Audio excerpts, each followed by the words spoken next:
নিচে একজনকে পাওয়া যাচ্ছে না। তো সবাই যখন জানাজানি হয় তো হোটেলের ওই 55 জন সব যাত্রী সবাই উপরে ওঠে, হই হই হই উপরে ওঠে, হোটেলের লোকও যায়। এবার কি হয়েছে না দেখছি ওর চোখগুলো পুরো লাল। নমস্কার দর্শক বন্ধুরা, চলে আসলাম তোমাদের সামনে দুর্দান্ত একটা ঘটনা নিয়ে। তোমাদের সকালবেলা আমি একটি কমিউনিটি পোস্ট দিয়ে জানিয়েছিলাম মানুষ টাকার জন্য কত কিছুই না করতে পারে। আজকে সেইটাই আমরা জানবো যে একটি মানুষ কতগুলো মানুষের প্রাণ জেনে শুনে মৃত্যুর কবলে ঠেলে দিতে পারে, তারই ঘটনা। তবে প্রত্যেক দিনের মতো বেশি কথা বলবো না, শুধু মনে করিয়ে দেবো একটা করে লাইক করে দিও যারা এখনো পর্যন্ত চ্যানেলটিকে সাবস্ক্রাইব করোনি অবশ্যই করে। এইটা আমার বলার ছিল, সেটা হচ্ছে কালকে আমি প্রথম ফেস টু ফেস একটি ভিডিও তোমাদের সাথে মানে তোমাদের সামনে তুলে ধরেছিলাম। তোমরা অনেকেই খুব ভালোভাবে নিয়েছো, অনেকেই বলেছো যে দিদিভাই তুমি মাঝখানে কেন কথা বলছো। এবার বিষয়টা আমি তোমাদের বলে দিই, সেটা হচ্ছে কালকে যিনি এসেছিলেন তিনি যে আমার সাথে কথা বলছেন, এবার তাকে যদি আমি একা একা ছেড়ে দিই, তিনি যদি ওনার মতো বলে সেটা ভালো অবশ্যই, কিন্তু আমি তোমাদের জন্য শুধু তোমরা যাতে বুঝতে সুবিধা হয়, তোমরা যেন ঠিকমতো বুঝতে পারো তার জন্য কিন্তু বিস্তারিত আমি ডিটেলসে তোমাদের বুঝিয়ে দিচ্ছিলাম যে এইটা এনার সাথে সম্পর্ক, এইটা হয় কাকে কিরমভাবে ডাকছে সেটাই তোমাদের বোঝানোর জন্য আমি কিন্তু তার সাথে মাঝখানে কথাগুলো থ্রো করছিলাম। তো বোঝা গেল, ঠিক আছে প্রথম দিন চলো তোমাদের ভুল মানে ঠিক লাগুক বা ভুল লাগুক, যেরমভাবে হয়েছে আশা করব আবার নেক্সট টাইম হয়তো এর থেকে বেটার হবে। তো সব মিলিয়ে আজকের ঘটনায় যাব। আচ্ছা এবার বলি, আমাদের আজকের ঘটনাটা পাঠায় হচ্ছে মনতোষ দত্ত। মনতোষ বলে দিদিভাই এই যে আজকে আমি যে ঘটনাটা তোমার সামনে তুলে ধরবো, এই ঘটনাটা টোটালি আমার মামা ঘটায়, মামার সাথে ঘটেনি, মামা ঘটিয়েছে। মনতোষ বলে আমার মামার বাড়ি হচ্ছে হাওড়ায়। আমার যখন ক্লাস 10-এর পরীক্ষা শেষ হয়, মাধ্যমিক দেওয়ার পর একটা মাস পুরো ছুটি থাকে, তখন আমি আমার বাড়িতে বললাম যে মা আমি মামার বাড়ি যাব।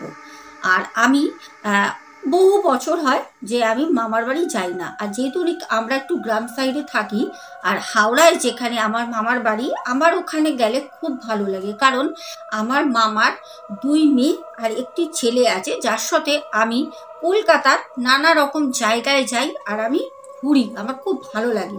তো অনেক দিন পর আমি মামার বাড়ি যাই। এবার আমি প্রসঙ্গে বলে রাখি এখানে বুঝতে সুবিধা হবে, সেটা হচ্ছে আমার মামা হচ্ছে মানে কি বলবো, উনি বাইরে সবার কাছে খুব ভালো, আর বাড়িতে মানে মামাকে কেউ সহ্য করতে পারে না, কারণ আমার মামা প্রচুর পরিমাণে ড্রিঙ্ক করে, যার জন্য বাড়িতে যে মামার মেয়ে ছেলে তারাও সেরকমভাবে কথা বলে না। আর তার যে ওয়াইফ আছে মানে মামিও সেরকমভাবে মামার সাথে কিন্তু কথা বলে না, যতটা থাকতে গেলে সংসারে বলতে হয় ঠিক সেরকমভাবেই কথোপকথন হয়। তো আমি যখন যাওয়ার পর দেখলাম মামা বাড়িতেই রয়েছেন, মামি আমাকে দেখে খুবই আনন্দিত, আর মামার মেয়ে মামার ছেলে মানে বোন ভাই তো খুব খুশি আমাকে পেয়ে, বললো যে মনতোষ এসছিস এতদিন পর, আমরা ফোনে ফোনে যোগাযোগ রাখতাম সেরকমভাবেই। যখন যাই শুনতে পারি রাতের বেলা যখন আমাদের রাতের ডিনার কমপ্লিট হওয়ার পর আমরা ছাদে বসে আছি, মামার 2 মেয়ে একটি ছেলে আর আমি। দেখলাম মামা আর মামির মধ্যে ঘরে কিছু কথা কাটাকাটি চলছে। তো আমি যে আমার মামার ছেলে আছে ভাইকে জিজ্ঞাসা করলাম যে ভাই কি হয়েছে রে, চিৎকার চেঁচামেচি হচ্ছে। তখন ভাই বলল ও আমাদের রোজকার রুটিন, তুই ওসব ছাড়, তুই ওইদিকে একদম কর্ণপাত করবি না, জানিস না আমার বাবাটা না রাতের বেলা একটু বেশি গিলে নিয়েছে, এখন মায়ের সাথে লেগেছে। তো আমি বললাম কেন তোর বাবাকে ছাড়াতে পারিস না? বলে কে ছাড়াবে, যদি বাবাকে ওই বাজে জিনিস খাওয়ানো ছাড়াই বাবা আমাদেরকে ঘর থেকে তাড়িয়ে দেবে, কিন্তু ওটা ছাড়বে না। তো যাই হোক কথাবার্তা আমরা বলতে বলতে অন্য প্রসঙ্গে চলে যাই। যখন রাত 12টা বাজে তখন মামি আসে, মামি এসে বলল যে কিরে চল শুতে চল, অনেক তো রাত হলো, 12টা বাজে, কালকে আড্ডা দিবি, আবার কিসের এত আড্ডা, চল। বলে আমরা যখন শুতে যাব তখনও মামা দেখলাম বসে বসে ড্রিঙ্ক করছে। তো আমি আড়াল থেকে শুনতে পারি মামা মামিকে বলছে যে কালকে আমি একটা জায়গায় যাব, ওখানে আমাকে পাঠাচ্ছে, একদিনের জন্য আমাকে যেতে হবে, ওখানে গিয়ে হোটেল বুকিং করতে হবে, দিয়ে আমাকে চলে আসতে হবে। আমি কালকে সকালবেলা বেরোবো, আমার সকালে ট্রেন আছে। এইসব কথা শুনছি আমি আড়াল থেকে, পাশের ঘরে আমি শুনছি। তো সেরকমভাবেই সকাল হয়, ঘুমিয়ে পড়ি। সকালবেলা দেখি মামা নেই। তো আমি যখন ঘুম থেকে উঠি তখন মোটামুটি ঘড়িতে আনুমানিক 9টা সাড়ে 9টা বাজে। তো মামিও ডাকিনি। তো ওঠার পর মামিকে বললাম, কি গো মামি, কি রান্না করেছো? তো মামি বললো, লুচি করেছি আর সাদা আলুর তরকারি করেছি, চল খাবি চল। তো আমার মামার যে মেয়ে, মানে বোনরা আর ভাই আর আমি, চারজনে মিলে আমরা ডাইনিংয়ে বসে সবাই মিলে সকালে ব্রেকফাস্ট করছি। আমি তখন মামিকে জিজ্ঞাসা করলাম, আচ্ছা মামি, কালকে মামা বলছিল কোথায় যাবে, কই মামাকে দেখতে পাচ্ছি না তো, মামা কোথায় গেছে? তখন মামি বলল, তোর মামা এখন একটা নতুন বিজনেস শুরু করেছে।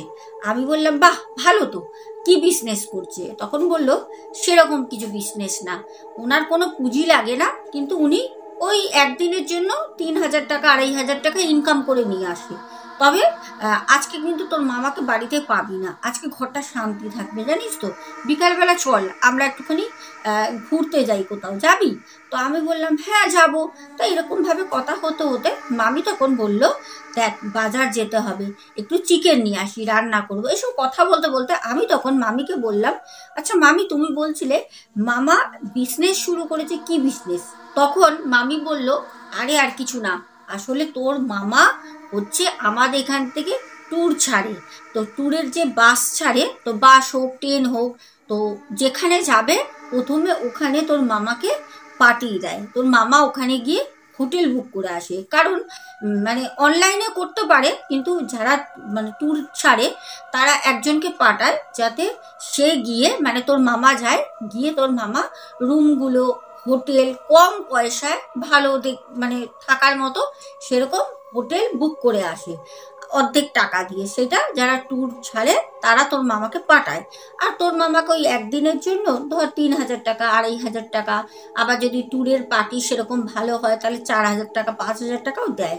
তো তোর মামা কি করে, সকালবেলা চলে যায় ট্রেনে, আর গিয়ে ওখানে দিনের বেলা একটা দিনের মধ্যে হোটেল ঘুরে ঘুরে ঘুরে ঘুরে ঘুরে ঘুরে হোটেল দেখে, একদিন থাকে, থেকে পরের দিনকে রাতের বেলা চলে আসে, বুঝেছিস? তো আমি বললাম, ও আচ্ছা আচ্ছা, এরকম ব্যাপারটা, ভালোই তো কাজ করছে। বলছে, হ্যাঁ তোর মামার অনেক ঘোরাও হয়, টাকাও ইনকাম হয়, কোনো অসুবিধা হয় না। তো সেরকমভাবে তখন আমার মামি আমাকে একটা ঘটনা বলে, সেই ঘটনাটা এখন আমি বলবো। আমাদের মনতোষ বলে, দিদি ভাই, আমার মামা এই যখন কাজটা ধরেছিল তখন আমার মামা প্রথম পুরী যায়। পুরীতে ট্যুরিস্ট যারা আছে, ট্যুর ছাড়ে, তারা পুরীতে তাদের 55 জন পার্টি নিয়ে যাবে। তো সব কিছু ঠিক হয়ে যায়। তো মামাকে সেরকমভাবে পাঠানো হয় পুরীতে। মামাকে বলে যে তুমি চলে যাও, গিয়ে ওখানে একটা কম পয়সার মতো, মোটামুটি অনেকগুলো 55 জন মানুষ, তো তো সেখানে রুমও অনেকগুলো লাগবে, আমরা একটা হোটেলের মধ্যেই সবাইকে রাখবো, একটা রুমের মধ্যে মোটামুটি 4 জন করে দেব, সেরকম একটা অনুযায়ী তুমি রুম নেবে হোটেল দেখে। হোটেলটা মোটামুটি যেন ভালো হয়, আর হোটেলের ব্যবহার অবশ্যই ভালো হওয়া চাই লোকের। আর সব থেকে বড় কথা হচ্ছে ওখানে রান্না বান্না হবে, ওখানেই পার্টিকে খাওয়ানো হবে, কিন্তু একটু চিপের মধ্যে, কম পয়সার মধ্যে দেখবে। তো তোর মামা কি করেছিল জানিস? আমরা তখন বললাম, কি করেছে? তখন বলছে, তোর মামা গেছে পুরী। এর আগে তোর মামা বহুবার ঘুরতে গেছে আমাদের সাথে, তো সেইবারে তোর মামা একা একা পুরী গেছে, আর কেউ কিন্তু যায়নি। তোর মামা একা গেছে, 3,000 টাকা একদিনের জন্য দিয়েছে।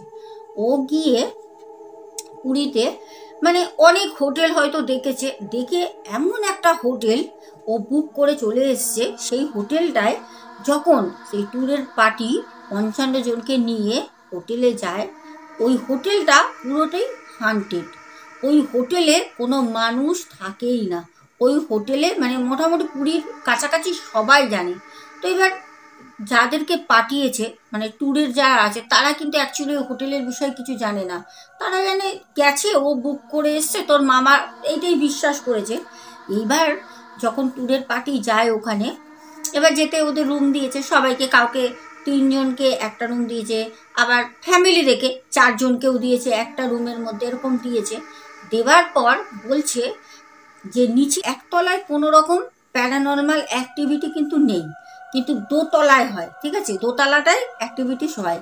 তো সেরকমভাবেই যারা ট্যুরে ঘুরতে গেছে 55 জন, এবার রাতের বেলা বলছে যখন সন্ধে হয়, সারাদিন তো সবাই ঘুরতে গিয়ে হই হই হই হই করেছে, ভোরবেলা ঢুকেছে, হ্যাঁ, ঢোকার পর সব হোটেলে ঘুমিয়েছে, খাবার খেয়েছে, তারপরে সবাই স্নান টান করেছে। এবার বিকেলবেলা মোটামুটি সবাই তখন হোটেলে থাকা পছন্দ করে, এবার কেউ সমুদ্রেও যায়। তো প্রথম দিন বলছে যারা যারা ওই হোটেলের মধ্যে ছিল, প্রতি কটা মানুষের মানে দোতলার উপরে যারা ছিল সব কটা রুমের মধ্যে লাইট অটোমেটিক্যালি জ্বলছে নিভছে, জ্বলছে নিভছে, প্রতি কটা রুমে, ওপরের কিন্তু দোতলার কথা বলছি।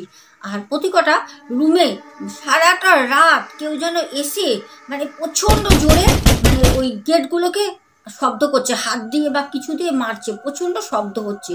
এবার যারা পার্টি গেছে 55 জন, এবার নিচে যারা রয়েছে তারা তো সেফলি সবাই ঘুমাচ্ছে রাতের বেলা, তাদের সাথে কোনো রকম কিছুই ঘটছে না।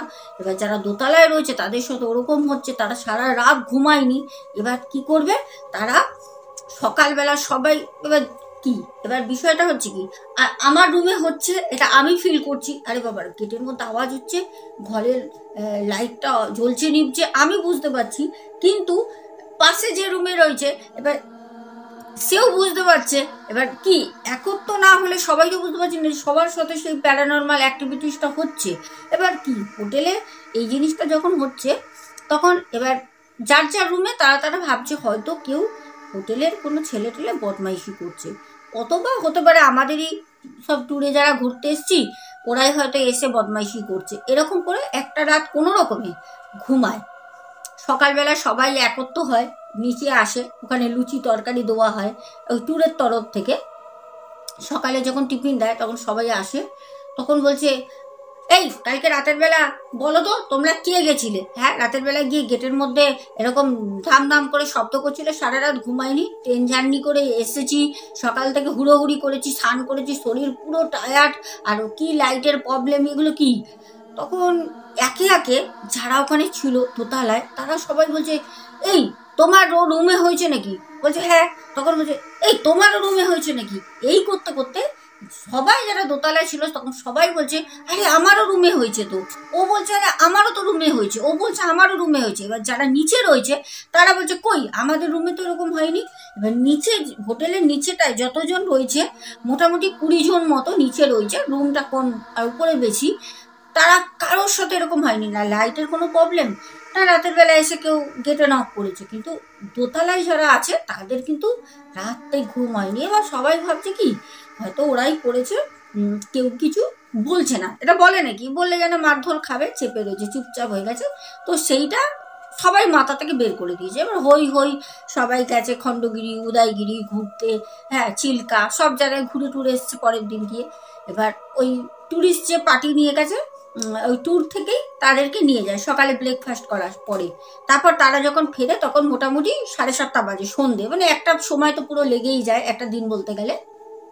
ঘুরে আসে, আসার পর সেদিন তো আর কারোর কোনো জায়গায় যাওয়ার নেই, তারা এবার সবাই যার যার রুমে চলে গেছে, সবাই ফ্রেশ হয়েছে, গরমকাল আর প্রচণ্ড গরমও লাগছে, সবাই ফ্রেশ হয়ে যার যার রুমে সবাই তখন রেস্ট করছে। আর যারা ট্যুর ছেড়েছে ট্যুরের তারা বলে দিয়েছে যে তোমরা রাত্রেবেলা 9টার সময় সবাই রাতে ডিনারটা কমপ্লিট করে নেবে, আবার কালকের দিনটা থাকবো, পরের দিন সকালবেলা আবার ট্রেন ধরবে, ধরে যার যার বাড়ি গেল। এইবার রাতের বেলা বলছে মানা গেল প্রথম দিন যেটা হয়েছে সেইটা আমরা সবাই ভেবেছি হ্যাঁ হতে পারে যে কেউ বদমাইশি করে গেটে নক করেছে, হ্যাঁ লাইটের হতে পারে কোনো সমস্যা, অথবা ওইটাও হয়তো বদমাইশি করে কেউ একই লাইন তার টানা রয়েছে, হয়তো ওটাও কোনো রকম বদমাইশি করেছে হোটেলের লোকের সাথে বলে, হতে পারে অনেক কিছু, কোনো কিছু কেউ গুরুত্ব দেয়নি, সবাই ভেবেছে ও করেছে, ও ভেবেছে ও করেছে। এইবার দ্বিতীয় দিন যখন তারা সারা দিন বাইরে ঘুরে সন্ধেবেলা হোটেলে আসে, হোটেলে ইন করে, তারপর খাওয়া দাওয়া হবে, সবাই ফ্রেশ হয়ে অপেক্ষা করছে খেতে যাবে, এরকম সময় হই হুল্লোড় পড়ে গেল। কি হই হুল্লোড়, নিচে একজনকে পাওয়া যাচ্ছে না। এবার সবাই বলছে পাওয়া যাচ্ছে না, যাবে কোথায়, সে তো ঘুরতে গেছে আমাদের সাথে, সে তো এসেছে, যাবে কোথায়। এবার খোঁজ খোঁজ খোঁজ খোঁজ, না ও তো হোটেলের মধ্যেই এসেছিল, ওকে আর পাওয়া যাচ্ছে না। এবার কি হয়েছে সব জায়গায় এবার চারপাশে খুঁজেছে, ফটো দেখিয়েছে লোককে, সমুদ্রের ধারে গিয়ে খুঁজেছে, তাকে পায়নি। এবার কি হবে, এবার বসে রয়েছে, বাড়িতে লোককে ফোন করে বলবে, বাড়িতে তো বিশাল চিন্তা পড়ে যাবে যে একজনকে পাওয়া যাচ্ছে না। আর সে শুধু একাই গেছিল সবার সাথে, মানে সে কোনো ফ্যামিলি নিয়ে যায়নি। তো ওই 17-18 বছরের একটি ছেলে, আসলে ও কাজ টাজ করবে, জল ঠল এনে দেবে, এইসব করবে, আলু কেটে দেবে, সবজি কেটে দেবে, ওই ছেলেটাকে পাওয়া যাচ্ছে না। তো বলছে ও তো এমনি কেন ড্রিঙ্ক টিঙ্ক করে না, যে কোনো নেশা ভাঙ করেছে, কোনো জায়গায় গিয়ে শুয়ে পড়েছে, বসে পড়েছে। এবার কি হবে না, সেই ছেলেটাকে ওই হোটেলে, যেই হোটেলে রয়েছে ওই হোটেলেরই লোক মানে খোঁজ করতে করতে, ওরাও তো একটা দায়িত্ব থাকে, কারণ ওরা তো জানে যে ওদের হোটেলটা কতটা ভালো। ওরা দেখে ছেলেটি হোটেলের ছাদে উঠে একটা কোণে চুপ করে মাথায় কুমড়ে চুপ করে বসে রয়েছে। তো সবাই যখন জানাজানি হয়, তো হোটেলের ওই 55 জন সব যাত্রী সবাই উপরে ওঠে, হই হই হই উপরে ওঠে, হোটেলের লোকও যায়। এবার কি হয়েছে না, দেখছি ওর চোখগুলো পুরো লাল, মানে আগুনের গোলার মতো ঠুকরে চোখ বেরোচ্ছে, আর মুখ দিয়ে অনবরত লালা পড়ছে।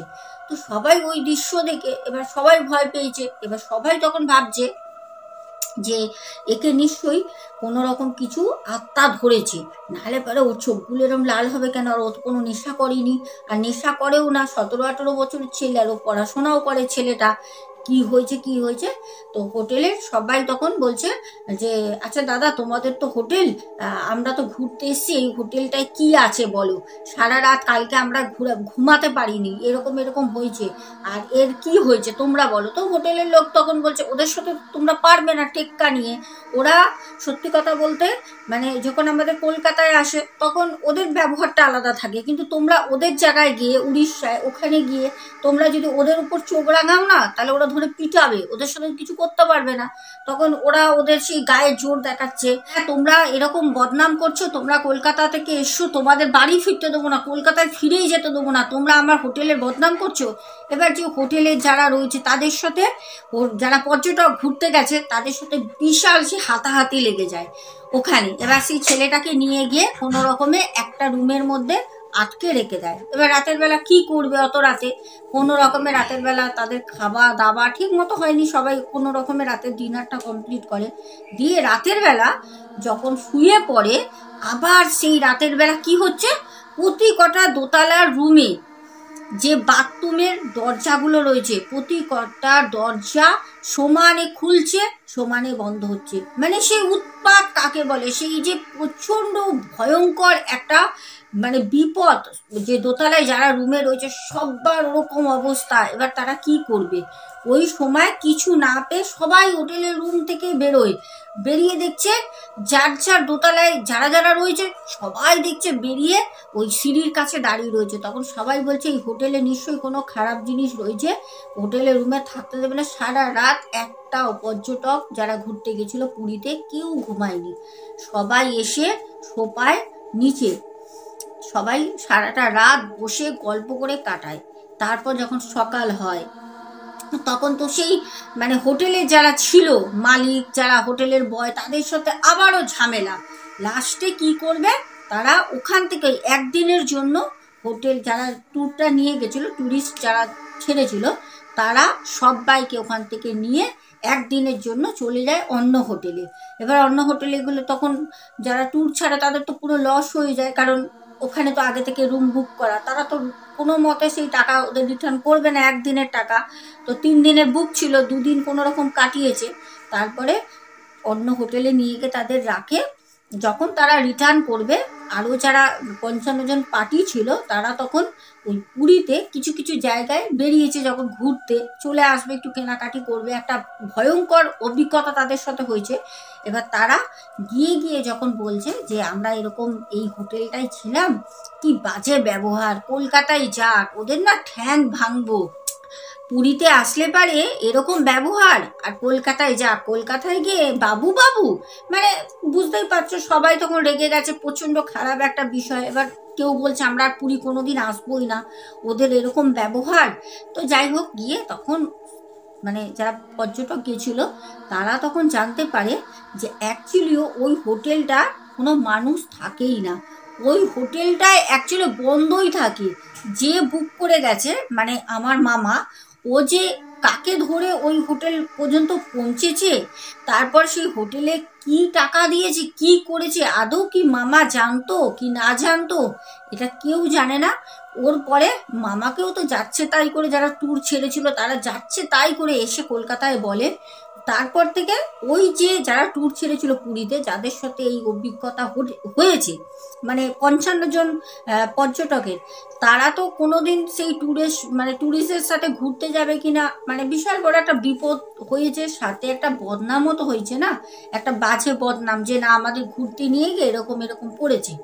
তারপরে ওখান থেকে যাই হোক অনেক দিন মামা পুরো বাড়িতেই বসা ছিল। তারপরে অন্য অন্য যারা আরো ট্যুর ছাড়ে তাদের সাথে কথা হয়েছে, তারপরে মামা স্বীকার করে যেটা সেটা বলে যে ট্যুরিস্ট ছেড়েছিল আর কি, যারা ট্যুর করে তাদের সাথে নাকি মামার কলকাতাতে থাকতে কোনো একটা কারণে খুব ঝামেলা হয়েছিল, মানে আগে ঝামেলা হয়, আর মামা নাকি ইচ্ছাকৃত প্রতিশোধ নেওয়ার জন্য আর ওদের যে ট্যুরের একটা মানে ব্যবসা সেটাকে খারাপ করে দেওয়ার জন্য মামা ওই জেনে শুনে ওই হান্টেড যে হোটেল সেটাকে ভাড়া নেয়, মানে বুক করে দিয়ে আসে, যাতে লোক নিয়ে যাবে, আর নিয়ে যাওয়ার পরেই যে এত বড় একটা বিচ্ছিরি ব্যাপার হয়ে গেল। সেই ছেলেটা তারপর যখন কলকাতায় ফিরে আসে, ছেলেটাকে খারাপ আত্মা ধরেছিল, ওখান থেকেই ছেলেটাকে ধরেই নিয়ে এসেছিল।